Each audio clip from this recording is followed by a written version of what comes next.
we're coming to you live from Nyeri County. We're in a village called Kamoyo in Nyeri, and I am with a young man this morning who scored a D in his KCSE, and he's doing something interesting because he's making robots. What he does on the side is that he tries to repair people's phones and things like that so that he can be able to generate some little capital, which he uses to go and buy old toys. He also uses it to buy plastics, which he comes and makes into robots, functional robots. And so I'm going to be talking to this young man so that we understand exactly what he does. As you can see behind me, these are some of the things that he's actually done, or he's actually made. Functional robots like the one he's working on. But let me just introduce him, then we can go to the robotics. So kindly, I want you to tell me who you are or what your name is, and let us know how you performed in your KCSE and how you decided to do what you're doing. Okay, my name is Samuel Munene, and I got a D in my KCSE, and even though of that grade, I decided to continue with my talent of making robots. So for now, I'm trying my level best to make robots. So because our world is moving to robotics, so that's why I have continued making robots to up to date.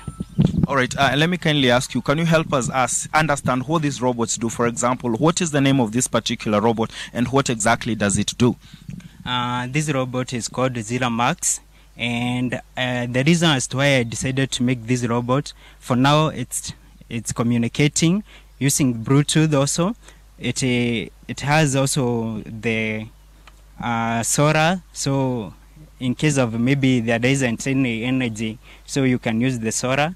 And also it can be used by IoTs, those who are doing language in IoTs, to run the language, because I'm using some of the applications. So if maybe you are doing the exam in IoTs, you can use this robot to run the exam.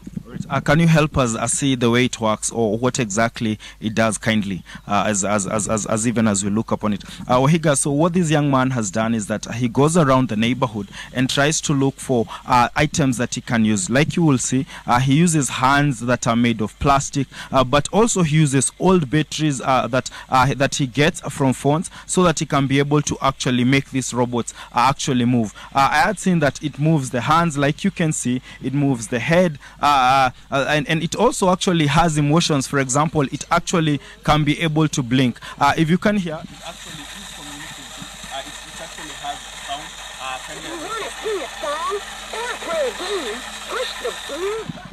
Wahiga, like you've heard, this actually is a working robot.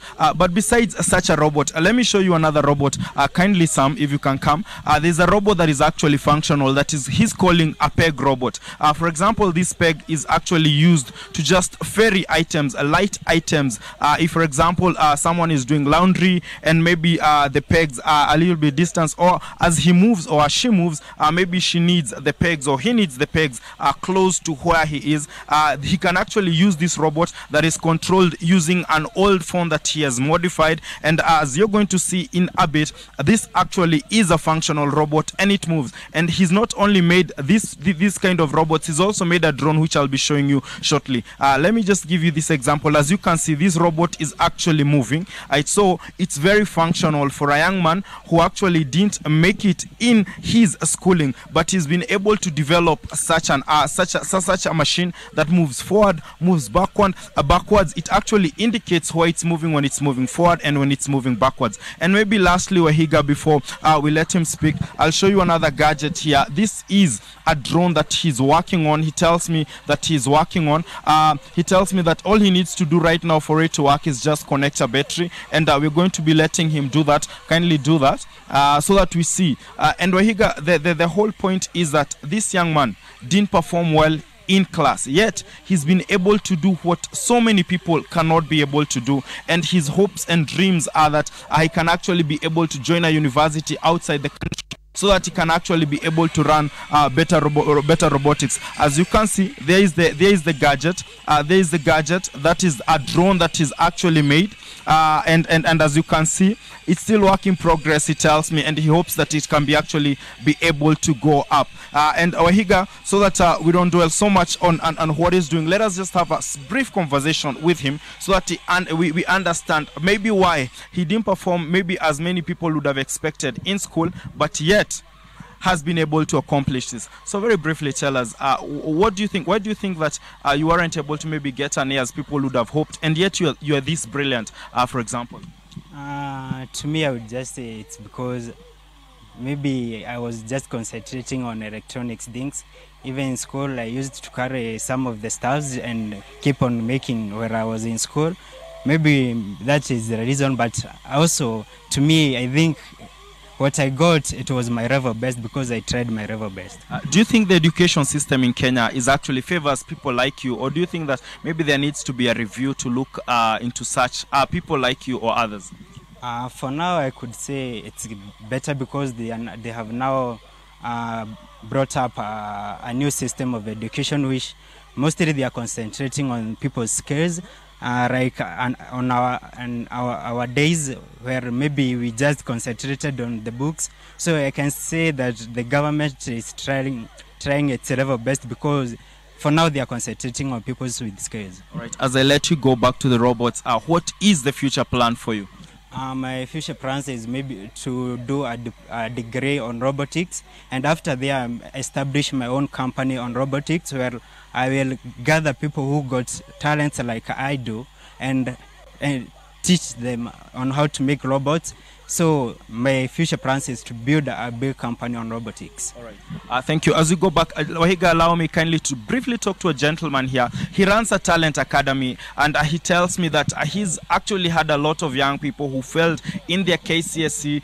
They didn't do well in school, but they're doing amazing things. Just very briefly, to help us understand exactly what you're saying, Wahiga, that there are a lot of people who are disappointed because of grades, but there are also many who have actually making something out of their lives, yet they didn't perform as expected in school. So kindly briefly introduce yourself and tell us a little bit about the kind of people that you work with, especially young people who didn't perform well in school.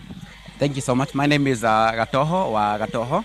I'm a teacher by profession, but when I'm not teaching, I help this kind of young people develop their talents because I've realized we have been gifted differently. There are those young people who are gifted in academics, the others who are good in sports, the others like Samuel Zila, who is good at this kind of things. So what we do at Nyeri Talents Academy is a CBO based on Nyeri County.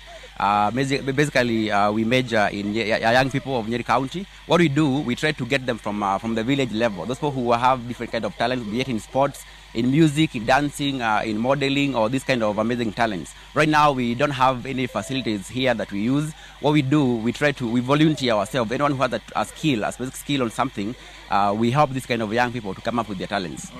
Thank you very much. Wahiga, like you've heard from this man, Sam here, there are a lot of people who, apart from the fact that they failed in their KCSE, they're trying to make a living, or they're trying to, just improve their lives through talent or however they can. Like this dream man has been able to accomplish what even many people with degrees would not be able to do. Back to you in studio, Wahiga.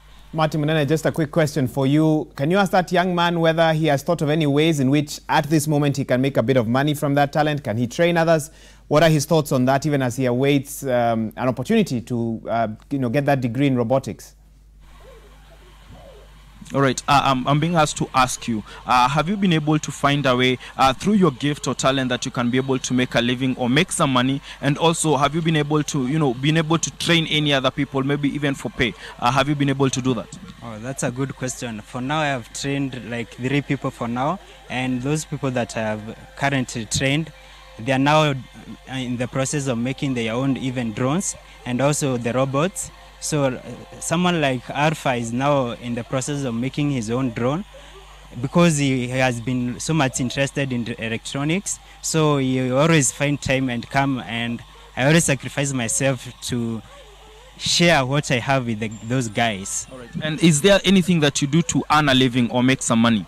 Yeah, I usually get my living also because making phones for people, that's where I get my capital to finance my projects, and also through support from even groups like Nyeri Talents Academy and other people.